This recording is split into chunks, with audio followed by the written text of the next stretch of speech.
মুসলিমে দুই পুত্র মারা যায় না, ধরাও পড়ে না, বন্দিও হয় না, তাহারা যুদ্ধবাসানী নগরীর মধ্যে প্রবেশ করিয়াছে। এই শুনে আব্দুল্লাহ জাগা সবাই ঘোষণা করে, মদিনা একটি প্রাণীও বেঁচে না, সবাইকে ধ্বংস করিল।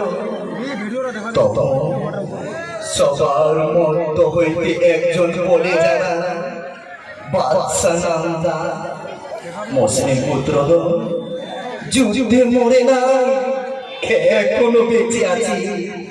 এই কথা শুনে জিয়াদ ঘোষণা করি, এই পুত্র দলকে যে ধরে আনিবে সমুদ্র এনাম দিব তারে।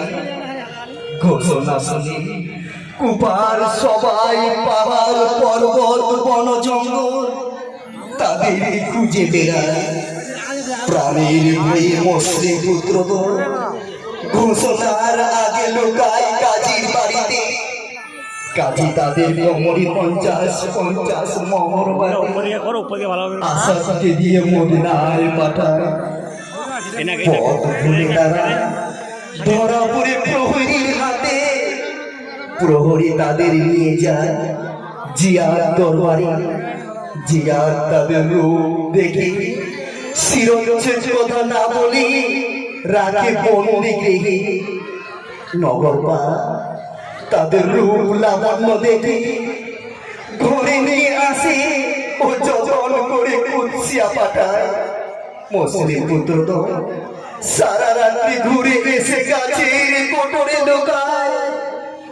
হারিসের পরিচারিকা তাদের বাড়িতে নিয়ে যায়, রাখি যতন করে। হারিস তাদের দেখে বাঁধে ও অশ্বে চড়ে পোড়াত কুলে নিয়ে যায়। ও দুই ভাইকে হারিস তলোয়ার দিয়ে একই সাথে কাটে ও মুসলিম পুত্র তো শহীদ বরণ করে। এই ছিল আমার সংক্ষিপ্ত সারাংশ। বাকি অংশটাকে আমি ধানের মাধ্যমে পরিবেশন করেছিলাম।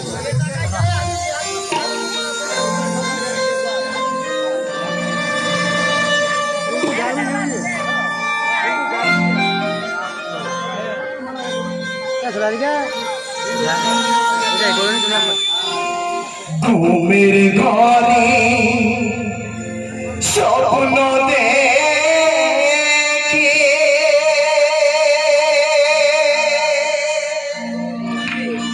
হায়রে মোহাম্মদ বলে ইব্রাহিমকে।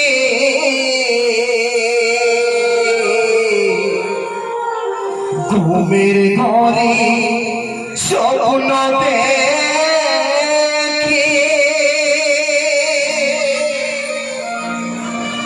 হায়রে মোহাম্মদ বলে ইব্রাহিমকে। আমার এই স্বপ্নের মিথ্যা হবে না ভাই রে, জাগো।